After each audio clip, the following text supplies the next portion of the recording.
Since March 19, 1979, C-SPAN, a public service funded by the cable television industry, began giving you direct access to government in an innovative way by putting you, the viewer, into the rooms where politics is debated and policies are determined. C-SPAN began as a bold initiative. Now, 45 years later, we are essential for those wanting to see democracy at work, without editing or commentary. With continued cable support, we've done this without a dime of government funding, maintaining our independence. As we mark 45 years, the business of media is rapidly changing, and now your support is crucial for our mission's future. Support our legacy of unfiltered access by donating today at cspan.org/donate.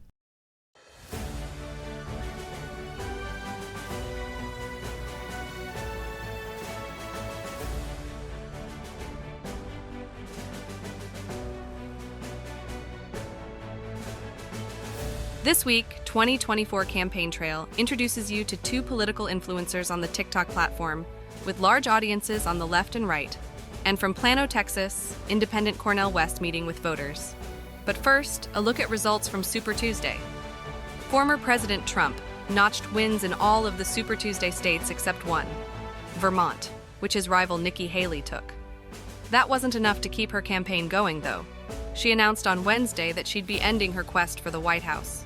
Next, her remarks from Charleston, South Carolina, where she declined to endorse former President Trump, saying it was now his responsibility to appeal to those who voted for her.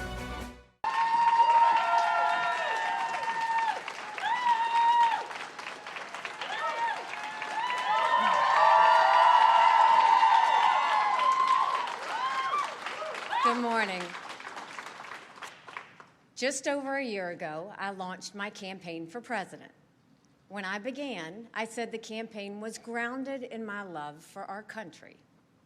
Just last week, my mother, a first-generation immigrant, got to vote for her daughter for president.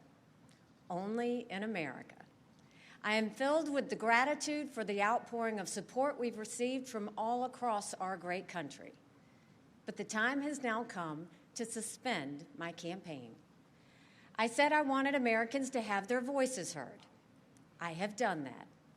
I have no regrets. And although I will no longer be a candidate, I will not stop using my voice for the things I believe in. Our national debt will eventually crush our economy. A smaller federal government is not only necessary for our freedom, it is necessary for our survival. The road to socialism is the road to ruin for America. Our Congress is dysfunctional and only getting worse. It is filled with followers, not leaders. Term limits for Washington politicians are needed now more than ever. Our world is on fire because of America's retreat. Standing by our allies in Ukraine, Israel, and Taiwan is a moral imperative. But it's also more than that. If we retreat further, there will be more war, not less. As important, while we stand strong for the cause of freedom, we must bind together as Americans. We must turn away from the darkness of hatred and division. I will continue to promote all those values, as is the right of every American. I sought the honor of being your president. But in our great country, being a private citizen is privilege enough in itself. And that's a privilege I very much look forward to enjoying. In all likelihood, Donald Trump will be the Republican nominee when our party convention meets in July. I congratulate him and wish him well. I wish anyone well who would be America's president. Our country is too precious to let our differences divide us. I have always been a conservative Republican and always supported the Republican nominee. But on this question, as she did on so many others, Margaret Thatcher provided some good advice when she said, quote, "Never just follow the crowd. Always make up your own mind." It is now up to Donald Trump to earn the votes of those in our party and beyond it who did not support him, and I hope he does that. At its best, politics is about bringing people into your cause, not turning them away. And our conservative cause badly needs more people. This is now his time for choosing. I end my campaign with the same words I began it, from the book of Joshua. I direct them to all Americans, but especially to so many of the women and girls out there who put their faith in our campaign. Be strong and courageous. Do not be afraid. Do not be discouraged, for God will be with you wherever you go. In this campaign, I have seen our country's greatness. From the bottom of my heart, thank you, America. God bless you. Ms. Haley's departure from the race prompted this statement from President Biden's re-election campaign. He said in part that unlike his Republican rival, former President Donald Trump, he welcomed Nikki Haley's supporters to vote for him. Quote, "I want to be clear. There is a place for them in my campaign," he said. Next, a portion of Donald Trump's Super Tuesday victory remarks, delivered from his Mar-a-Lago estate in Palm Beach, Florida. Well, thank you very much. They call it Super Tuesday for a reason. This is a big one. And they tell me, the pundits and otherwise, that there's never been one like this. There's never been anything so conclusive. This was an amazing night, an amazing day. It's been an incredible period of time in our country's history. It's been sad in so many ways, but I think it's going to be inspiring because we're going to do something that, frankly, nobody's been able to do for a long time.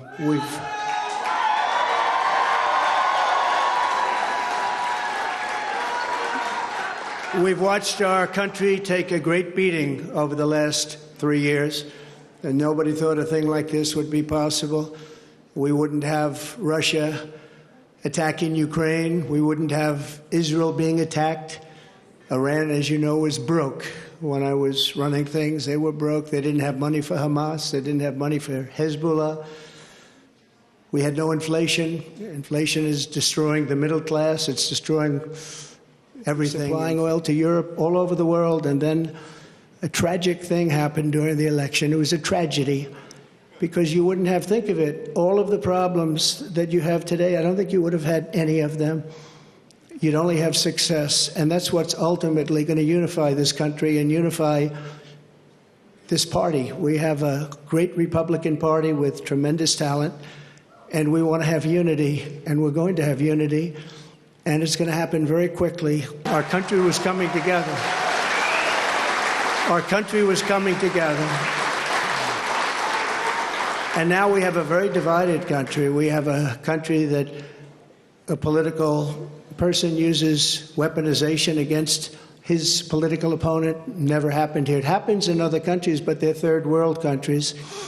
And in some ways, we're a third world country. We're a third world country at our borders, and we're a third world country at our elections, and we have to stop that.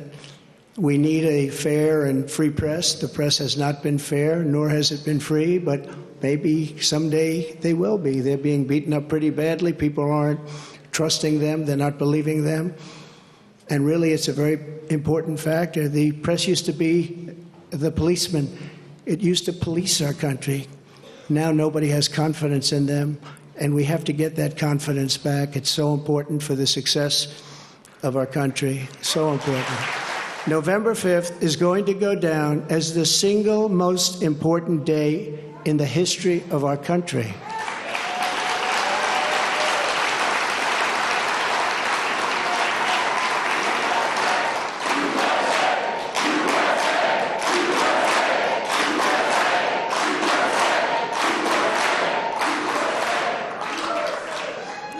We're going to take it, and we're going to make it like it should be, respected. Right now, we're not respected. Right now, our country is known as a joke.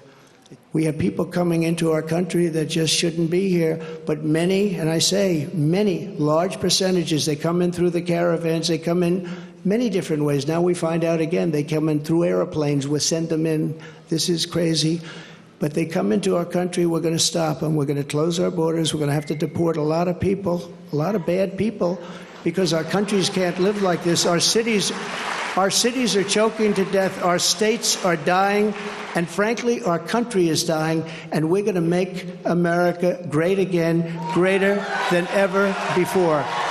Thank you very much. It's been a big night. Thank you very much. Former President Trump and his campaign also took control of the Republican National Committee this week, as ally Michael Whatley, a former general counsel for the RNC, took over as chair from longtime head Ronna McDaniel. Laura Trump, the former president's daughter-in-law, took over as co-chair of the national organization. Next, some of Mr. Whatley and Mrs. Trump's remarks from the group's spring meeting in Houston, immediately following their election to their new positions. I want to open this morning with several notes of gratitude. First, I want to thank the members of the RNC for entrusting me with this position at this critical time.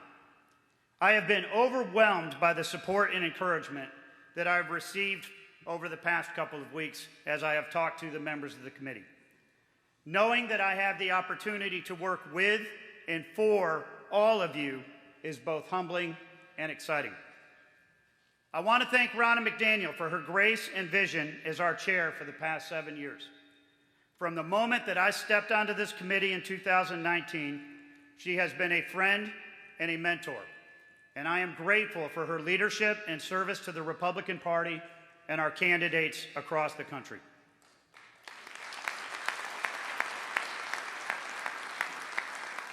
I would also like to thank my family, Suzanne, Michael, George, and Mary Kate. Although they could not be with us here today, school still calls. They've been amazingly supportive, and I could not even contemplate this journey without having them beside me. Finally, I would like to thank President Trump for his trust and support. There is no one who has been more focused on fighting for the American people, and I am grateful for the opportunity to work with him to win and help revitalize our great nation. But I just want to say again, thank you for entrusting me in this position. I promise to work hard. I promise to do everything within my power. We need to make sure that nothing is left to question on November 5th, that we aren't playing catch up, that we have the votes banked, that everyone feels like when they went in to vote that day, their vote counted. And that's what we are going to do. So I look forward over the next 241 days to working alongside each and every one of you. I also want to say thank you very quickly. I would be remiss if I didn't thank President Donald J. Trump, right? Because I'll tell you, he called me about this position. And I never, if he would have asked me 2 months ago, would you ever have considered doing this? I would have said, I don't really know. It wasn't something I ever thought about. But I also never realized that we would be in this space in our country right now. And if this is where my best use is, and this is where we're going to have to fight the most, this is where I want to be. I want to be in this fight alongside of all of you. I'm proud to do it. I'm excited to be here. I'm ready to get to work.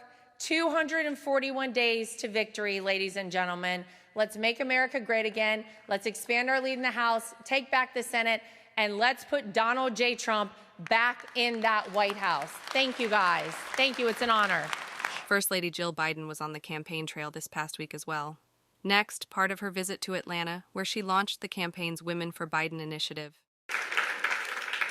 So it's no accident that Georgia is where we've chosen to launch the Women for Biden, because 4 years ago, Georgia, you put us in the White House.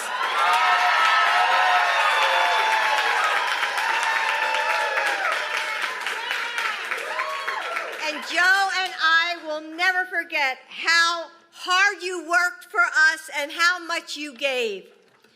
So we're grateful. And that's why I wanted to start here in the place that lifted us over the top. So thank you very much for being here today.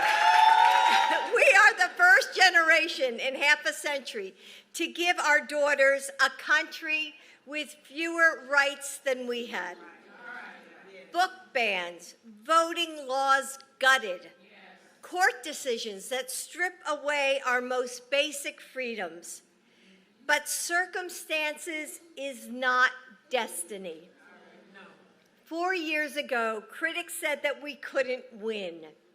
But here in Georgia, they told us that a Democrat hadn't won in 30 years. But Georgia, you know what? You proved them wrong. And you know what? Women are going to do it again.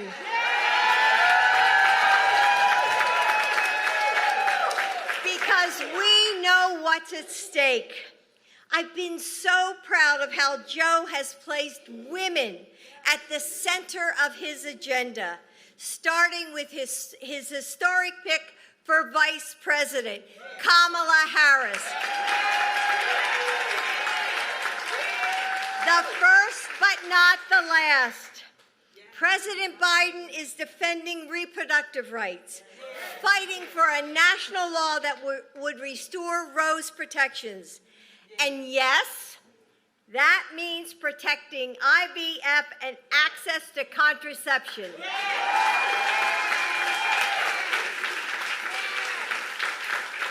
And he's accomplished so much more, making child care more affordable, creating access to maternal health services, appointing Ketanji Brown Jackson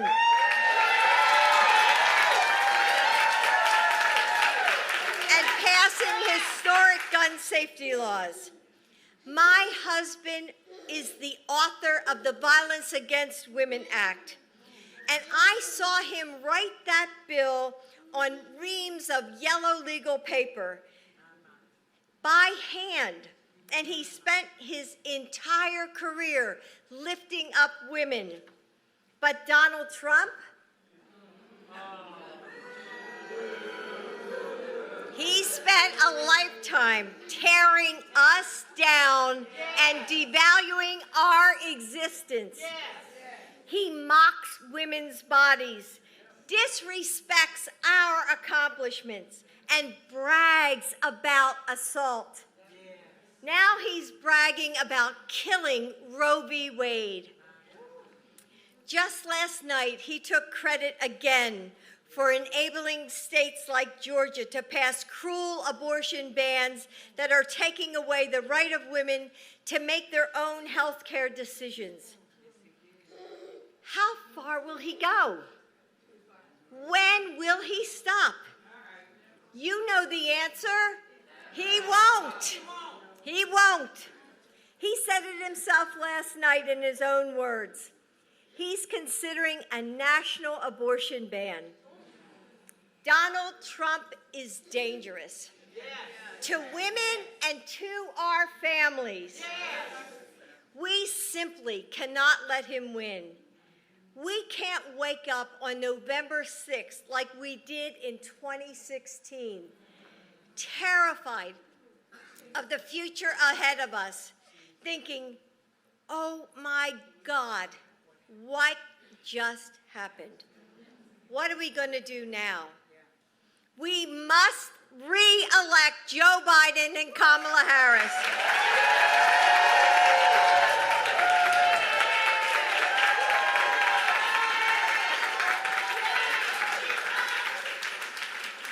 So how are we going to do it? Well, just look around you. Women for Biden-Harris. We're going to do what we did in 2020 and 2022. We're going to talk to our friends and we're going to tell them why this election is so important. We're going to tell them what's at stake. Sign up for phone banks and canvassing shifts.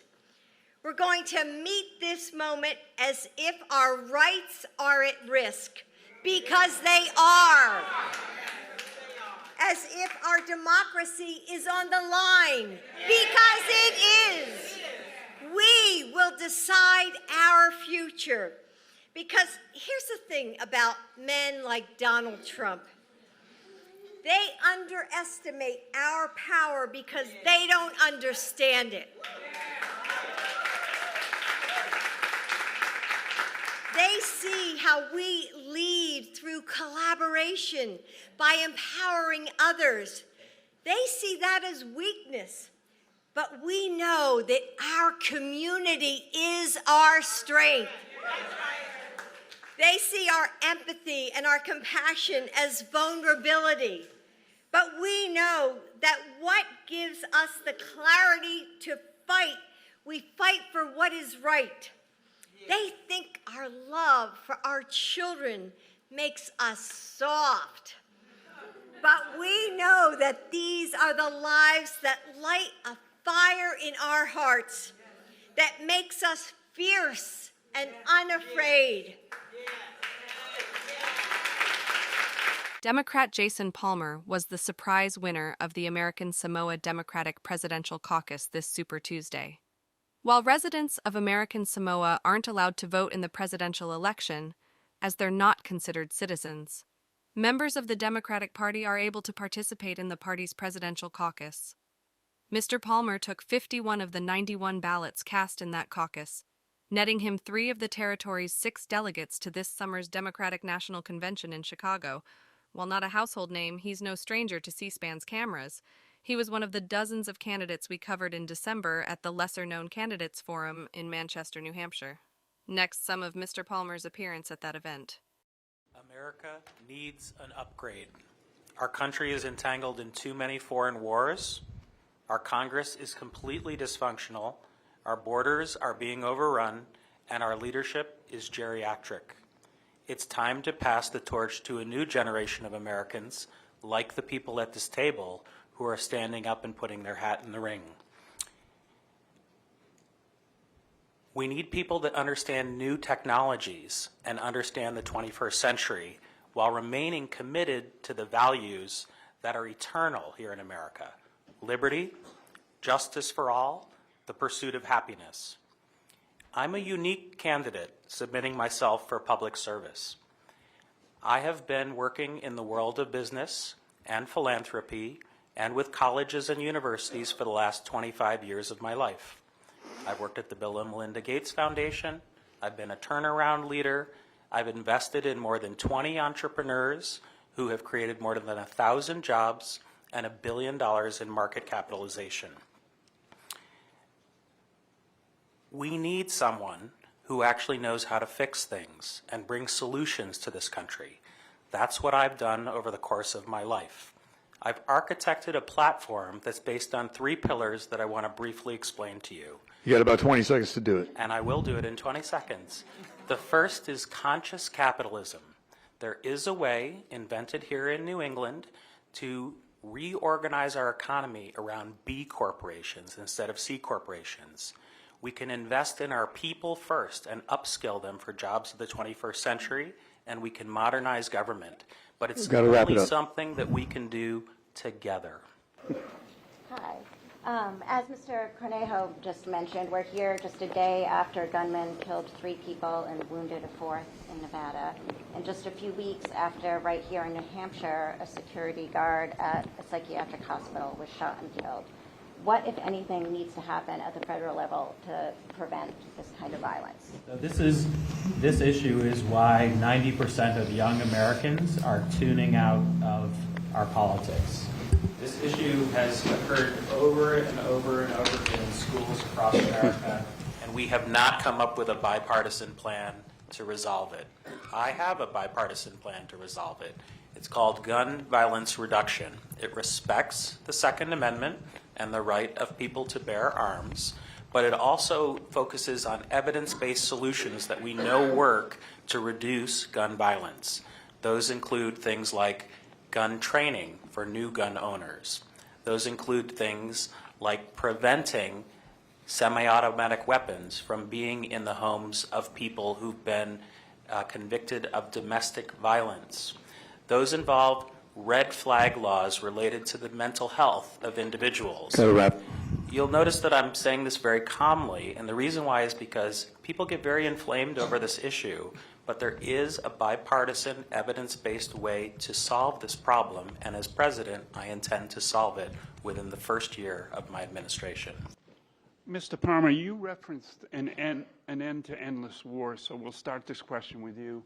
Regarding the war in Gaza, should the U.S. be insisting upon an extended ceasefire in order to get all the American hostages out of Israel, or should we defer to the military and political leadership of Israel as to how to go forward?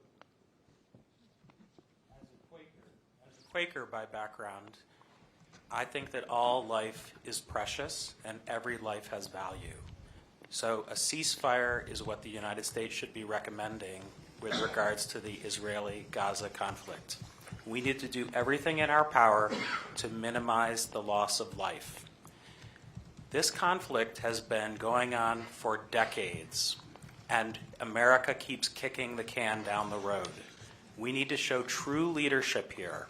The Hamas terrorists who committed these atrocities must be brought to justice, but not at the expense of the Palestinian people. Both the Israelis and the Palestinians are living under corrupt governments. We can hold two thoughts in our head at the same time, and we need to focus on the loss of life. Three-term Democratic Congressman Dean Phillips dropped his bid for the presidency this week. The New York Times and others reported that in doing so, he endorsed President Biden's re-election bid, which he had earlier criticized due to the president's age. Super Tuesday also marked a turning point in California's U.S. Senate race, as voters whittled down the field of candidates to just two, Democratic Congressman Adam Schiff and Republican Steve Garvey, the former Los Angeles Dodgers and San Diego Padres player. Not making the cut were Democratic Representatives Katie Porter and Barbara Lee. Next, some of the victory speeches from Congressman Schiff and Mr. Garvey on Tuesday night as they turned their attention to the general election. It looks like we're going to the general, ladies and gentlemen. I seem to recall, although it's a little hazy, that within hours of our announcement, a certain Kevin McCarthy kicked me off the Intelligence Committee. Yeah, that was my reaction, too. And then, at the urging and badgering of Donald Trump, the Republicans censured me for holding him accountable. I viewed it that way. And then Trump would attack me after rally after rally. And I think all those things were basically what we would call Wednesday. I want to thank...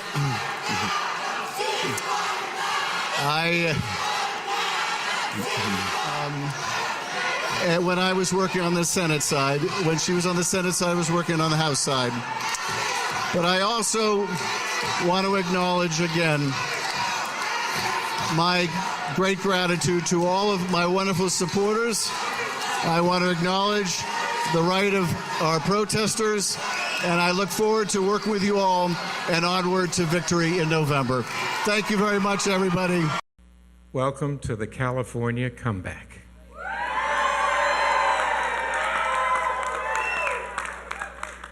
What you are all feeling tonight is what it's like to hit a walk-off home run. Kind of like San Diego in '84. Because the networks have called it, we're going on to the general election to face off against Adam Schiff.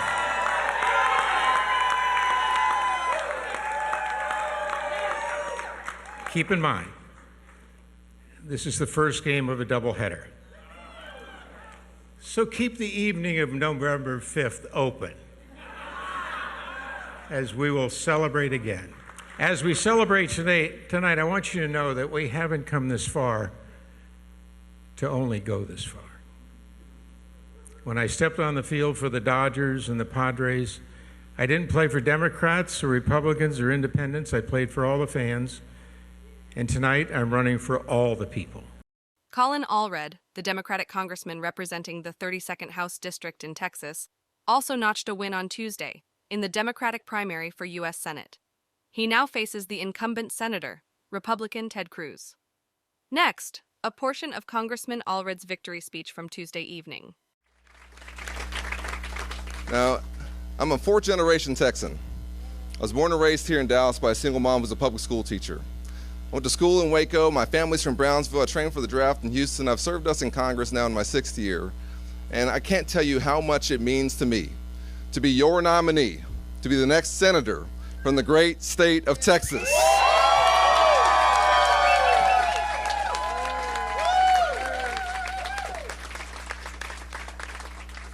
And while I will be the Democratic nominee, I want every Texan to know, whether you're a Democrat, an independent, or Republican, that I want you to be involved in this campaign.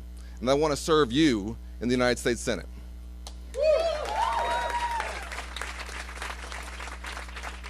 Now, the truth is, the stakes really couldn't be any higher in this election. Our freedoms are under attack. We do have a crisis at the border that we have to respond to. Costs are still too high. We've had challenges before, and we'll have them again. But the fundamental reason that democracy works is that the people elect leaders to represent them and their interests, and to try to fix things for them, not to look out for themselves. We've had enough of that with Ted Cruz. It's time to go in a different direction. Our public servants should serve us, the public, not themselves or special interests. And there are public servants, and there's Ted Cruz. We all know who Ted is. When I was in the NFL, we had a term for guys like him. We called them me guys. And we don't have to be embarrassed by our senator. We can get a new one. And that's what this is all about. Like I said, I'm about as Texas as you get. And there's one thing I know about us as Texans. It's that we believe in freedom. And that's what this election is going to be all about. Restoring our freedoms. Now, y'all know I'm a civil rights lawyer, so I have to talk about Dr. King. And he said that the ultimate measure of a leader isn't where they stand in moments of comfort and convenience, but where they stand in the most challenging moments. We know where Ted Cruz stands when those moments come. When 30 million Texans are freezing in the dark, he decides to go to Cancun. When our democracy was under attack, he's hiding in a supply closet. After he was the one who whipped up the mob, we know where he stands. I want you to know that I will always stand with you. I will always put Texas first. I will always make sure that I'm keeping you in mind and not my own political future or any nonsense like that. We've had enough of that. We've had enough of me guys. It's time to go back to believing in the power of we. We is much more powerful than me. More news in this year's Senate races, this time from Arizona. Independent Senator Kyrsten Sinema announced she wouldn't be seeking re-election this year. That leaves a likely two-way race between Democratic Congressman Ruben Gallego and Republican Kari Lake. Next, 2 interviews with social media influencers with large followings of their political content.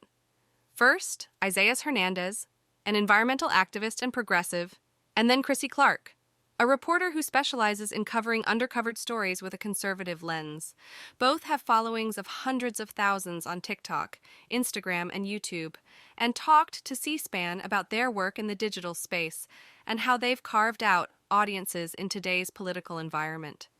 Isaias Hernandez, you are mentioned in a Washington Post article with the headline, "What TikTok Activism Says About Democrats' Chances."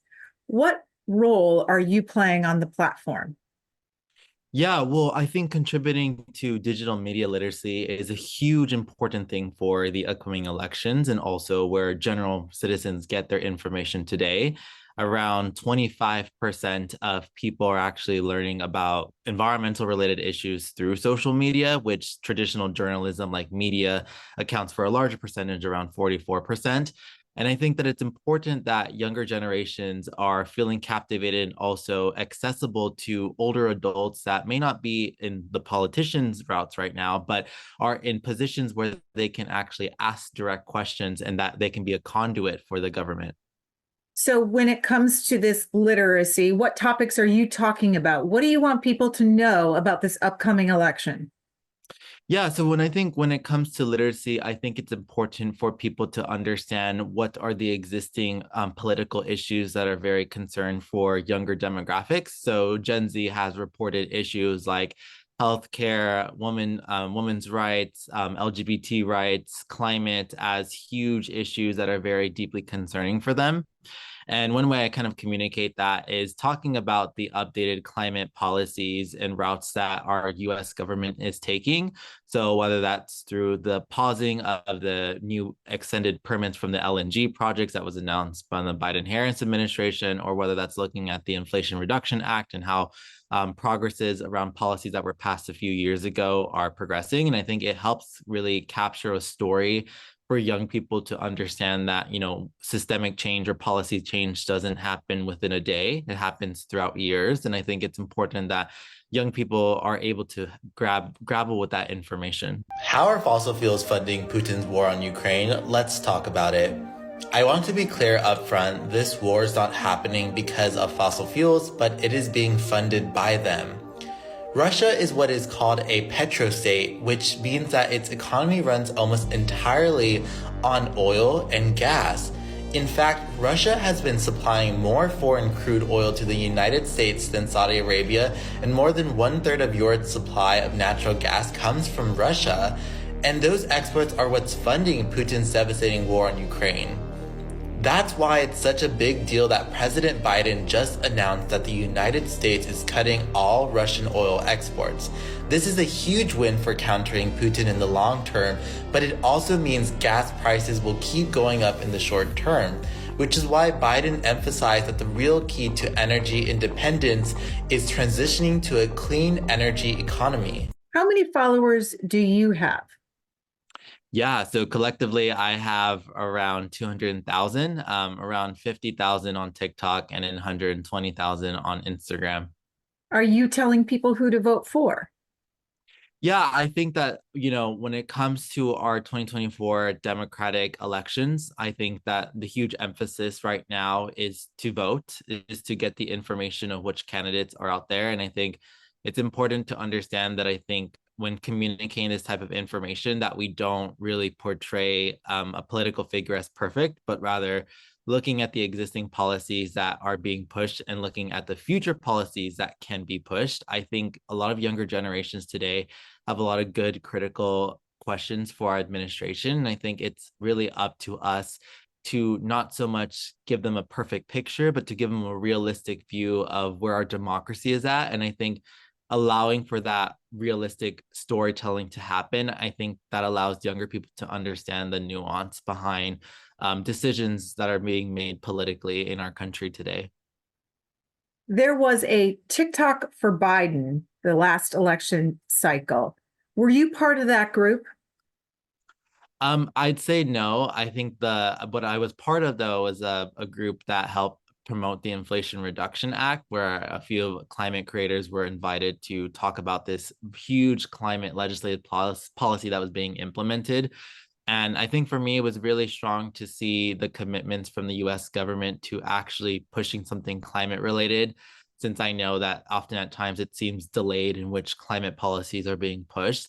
So I think to see a president that is committed to acknowledging the severity of the climate crisis is a huge step forward to helping move that needle. Have you decided who you're voting for in 2024? Yeah, I think I have decided who I want to vote for. Although it may not be my primary choice, I do think that I will be standing to support Joe Biden.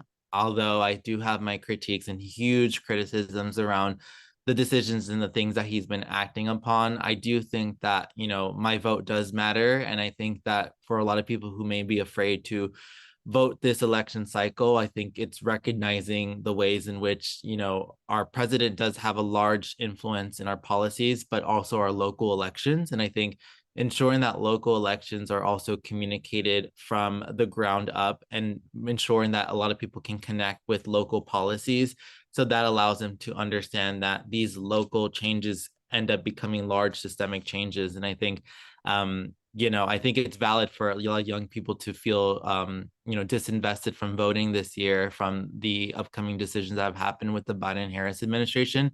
But I also think it's valid for us to be realistic to say we are unhappy with the choice, but we will vote. And I think they need to hear that we're not perfect, but we will vote for you. What issues on the climate, where are you critical of the Biden administration? Well, I think I'm critical with the Biden administration is that they don't want to declare a climate emergency. Excuse me, Mr. President. When are you going to be declaring a climate emergency? Because our people are dying and you continue to approve fossil fuel projects. Can you declare a climate emergency? I've already declared a climate emergency, so please sit down. Sit down, come on. You youth activists always kind of disturb things. Come on, can we do it properly? This is a government. We have to be acting civilly here. No, I won't sit down. And Mr. President, you referred to the climate crisis as an emergency, but you have failed to act and declare it under the National Emergencies Act. And declaring a climate emergency could allow key authorities to take rapidly bold action in an ever-warming planet that we're facing today. Look, we've already made bold climate action by implementing the Inflation Reduction Act. It's been a huge investment for Americans to have green, clean energy jobs, and we're working together with other governments to have a sustainable future. You can't get rid of us. We as young people are the ones going to be facing the highest rates of the climate crisis. If you don't declare a climate emergency, we're going to be all in trouble. God, do young people know how to even debate these days? We have to come together as one. Can you believe disturbing the president's time when we're trying to fight for a better future? Don't you agree with me that there's better ways to protest? I don't agree with disrupting. We have better ways to talk. I mean, I disagree with you. I actually agree with the youth climate activist that was escorted out here. In fact, many young people are the ones that are going to bear the future of the climate crisis. We'll be gone by then. And if you look at our own political party, many of them have received large amount of funding from fossil fuel industries. And for decades, scientists have been saying the climate crisis is going to get worse, and it's going to cost the American economy billions of dollars. So when we tell young people to demand and to ask for action, isn't this a place that they should be? Where else should they be?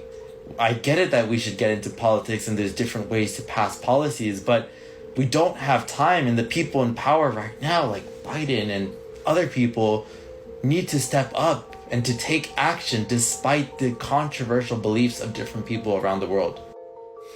I can't believe you're saying that. You know, screaming and chanting isn't going to create change. So maybe take advice from those who have been actually working for long. Alrighty then, bye. Enough. There's a time and place for everything, and we will continue to work together to declare a climate emergency. End of meeting. For those voters that care about the climate, that issue is at the top of their list. Do you think the Biden administration gets their vote again in 2024? And if so, why? What has he done that environmentalists like? I think within the environmental community, it's a split between half yes and half no. I think, for environmentalists, we tried to really include an intersectional view of how we are advocating for the future and safety for all humanity, all livelihoods. And I think things that have been unfolding geopolitically has been put a lot of stress within environmentalists. But I think when it comes to, ensuring the future of these climate legislations, I think the major concern is the leasing of new gas and oil permits to be in offshore drilling sites or even within public lands. I think that's a huge thing that a lot of climate voters want to make sure that that's not going to happen in the future. I think with the LNG project, it wasn't that all of the existing drilling projects or fossil fuel projects that were being built are halted. It just meant that the new permits that would have been issued are temporarily halted until environmental testing can be done. And I think there needs to be much more of those testing sites to be permitted. And also to ensure that, in my view, that we are developing a climate economy where we see the development of climate court right now that's happening. But I do think that they need to be accelerated at a very faster rate, knowing the fact that many Americans are worried to finding a good paying job, especially those who are working class or middle class Americans that are currently struggling with the current recession that we've been going through. For the young voters on TikTok who care about the environment, what's your prediction on the enthusiasm level for a second term for Joe Biden? I think with young people, we kind of are like, in a sense that it's not our first choice. He's not my first choice either. But I do think that realistically, like, it seems as if we're repeating 2020 again, where it's like, we will see progress. I know that we will see a lot of things, but I do think that, 2024 is very unique because I believe that a partial chunk of voters who supported him, even though they didn't like him, are absolutely on the fence now or have left that decision to even vote. And I would say that, from 2020 to 2024, I'm kind of in the position where it's like, it's not who I want to vote for, but I will vote for him.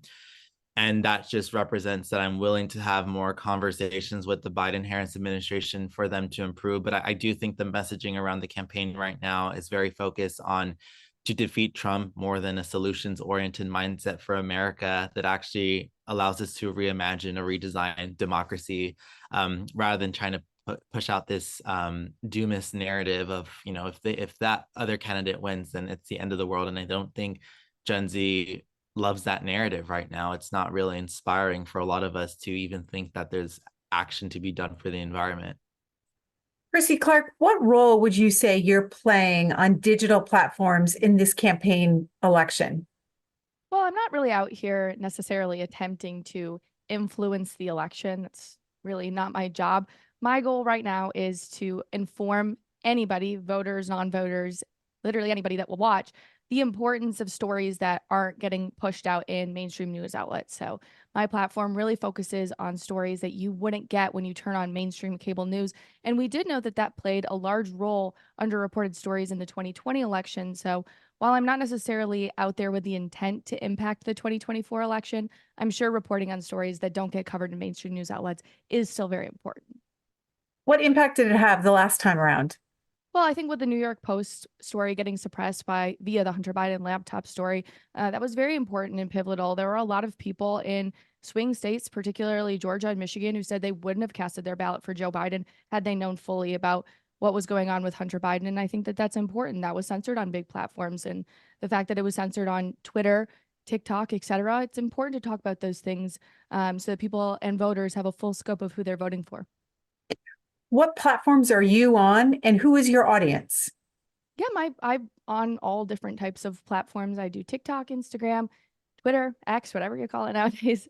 And I think my followers are really just interested, again, in hearing stories that they don't get when they turn on cable news. I'm Chrissy Clark, and these are the 5 underreported stories that you need to know. Armed men, believed to be Mexican cartel members, were seen in video footage wearing body armor and crossing the southern border into Texas just unimpeded. Where are the gun control activists now? It's not okay for average American citizens to have their Second Amendment right, but the cartel from Mexico comes in and come on over, welcome to the country. Just come right in. Massachusetts is barring a Catholic couple from fostering children because their faith is considered not supportive to the LGBTQIA plus kids they may foster. In your wonky political news of the day, the House Oversight Committee released a new report on its investigation into the Biden family's influence peddling, and it uncovered over $20 million in payments from foreign sources to the Biden family and their business associates. Oh my God. Disney partnered with a gender-fluid influencer to market girls' clothes to little girls. Disney partnered with TikTok influencer Sean Altman, a biological man who identifies as gender-fluid, to market little girls' attire on social media. The American Academy of Pediatrics, which is the largest pediatric association in the nation, announced it will begin a review of its current gender-affirming care model. Let me know in the comments if you are hopeful that we will see change.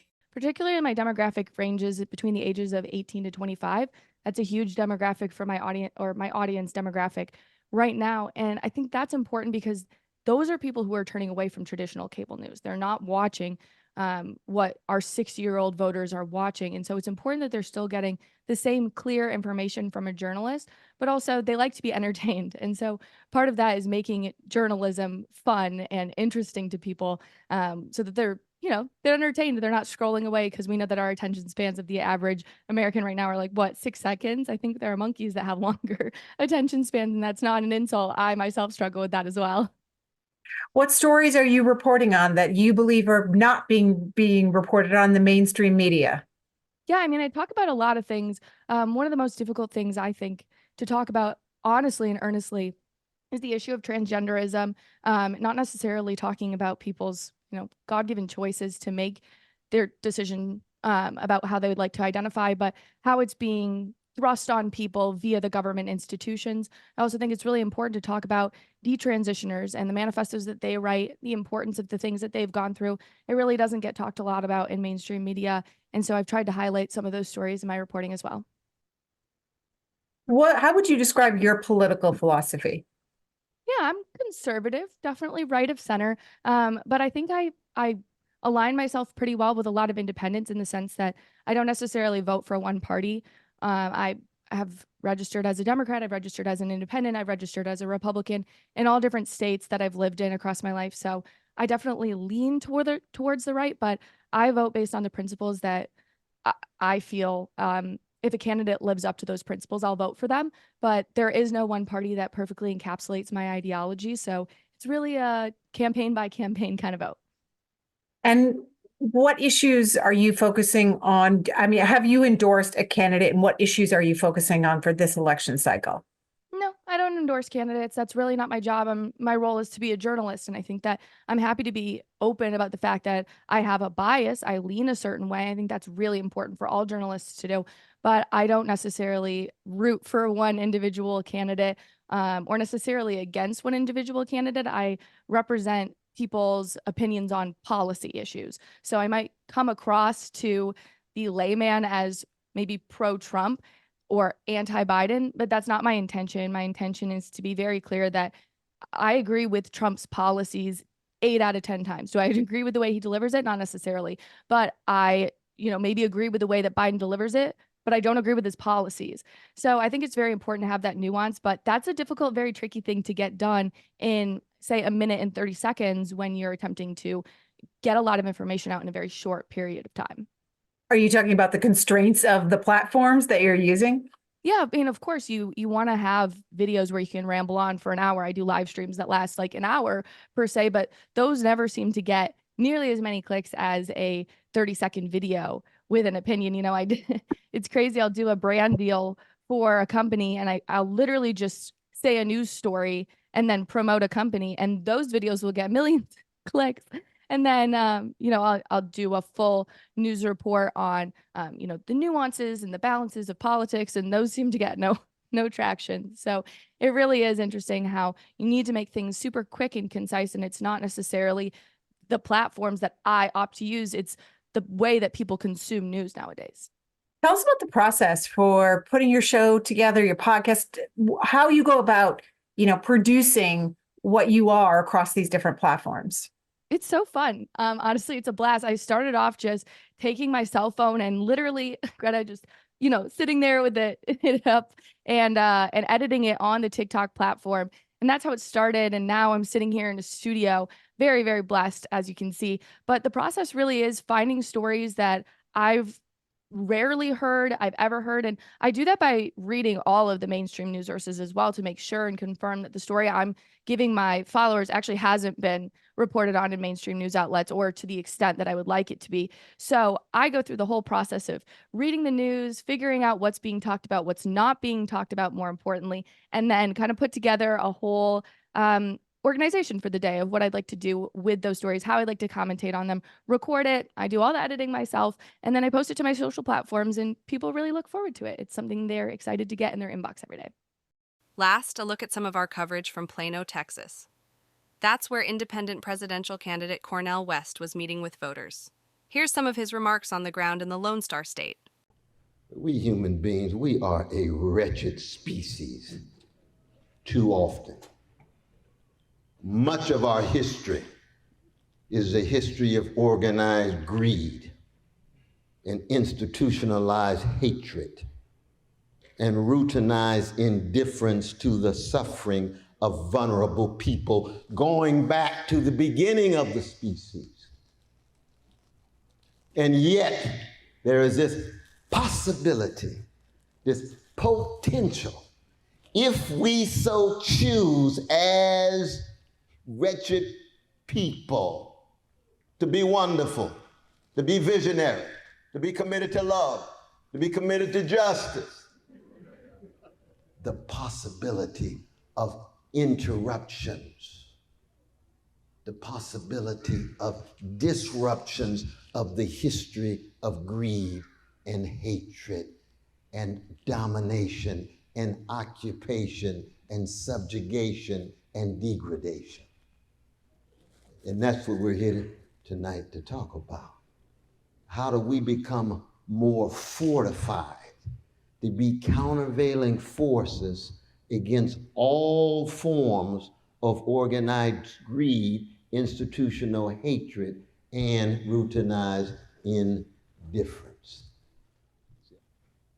2024 were the very litmus test of some sense of morality in an overwhelming moment of barbarity and bestiality in Gaza becomes the fundamental criteria of what it means to have some morality and spirituality, not just in America, but in the world.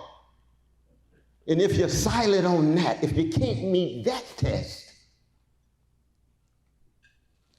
shame on you. Shame on you. And when we look around, it's not just the younger generation, even though the younger generation is playing a very important part. But when you look around of who was really willing to straighten their backs up, not in the name of hatred and revenge, in the name of love and justice, that we stand with our Palestinian brothers and sisters in Gaza. How come? Because we love Palestinians and we believe a Palestinian baby has exactly the same value and significance as any baby in the world, no matter what color, no matter what gender, whether it's in Texas, whether it's in Gaza, whether it's in Sudan, whether it's in Ethiopia, Eritrea, Guatemala, across the board. Yes, yes, indeed. I see my dear brother David White. Oh, stand. Oh, just wave, brother, wave. Give it up for my dear brother David White and his magnificent wife. We go back 35 years. His brother Richard, his father Richard, and his mother Sylvia Ann Hewlett. I was blessed to write books with, and we have so many memories together. And what do you find? Yes, among our precious Jewish brothers and sisters, magnificent spiritual renaissance, magnificent political awakening with Jewish voices for peace, and if not now, and a whole wave of Jewish brothers and sisters doing what? Deciding to choose integrity and honesty and decency and courage is never just a function of what your religious identity is. No, not at all. Just like it was never a question of skin pigmentation for black people. I support resistance. I support resilience. But that resistance and that resilience has to have a morality and a spirituality. You don't kill innocent folk or babies. I don't care where they are. I don't care what color they are. If you're gonna fight a war against combatants. He said, oh, Brother West, you so old school. That's right, I am. I'm an old school revolutionary Christian out of the legacy of Martin Luther King Jr., and I'll debate, I will fight, but most importantly, I will always be in solidarity with those who are suffering, with oppressed peoples. And I recognize that every form of resistance and resilience when it comes to the oppressed people takes a variety of forms. Sometimes it's violent, sometimes it's nonviolent. Absolutely, but there has to be a morality even of the oppressed. There has to be a spirituality even of the oppressed. And as we engage in our discourse, let us not in any way simply become mimics of the gangsters who would use military force against innocent folk day in and day out, and then the cowards in the White House, in the United Nations, in the Congress who enable it. Now, a lot of people have asked me, well, Brother Bush, you running for president and you call the president a war criminal. I said, yeah, that's me. I don't hate Biden. Pray for his family. You have to take responsibility for your actions. You tell Iran that they're fully responsible for providing arms to other nations, then you are fully responsible for providing arms for genocide and ethnic cleansing and supporting apartheid and acting as if it's the beacon of democracy. Where's the morality? Where's the spirituality? We ought to be full of righteous indignation. But that righteous indignation cannot simply be symbolic. We have to be willing not just to speak truth to power, not just to the relatively powerless, but we've got to be willing to speak the truth to ourselves. Very lively and very outspoken, so it's fun to hear you. It's just a blessing to get a chance to be here with you all. I'm excited to hear you speak. Well, I'm blessed to be here, I can tell you that. I'm blessed to be here.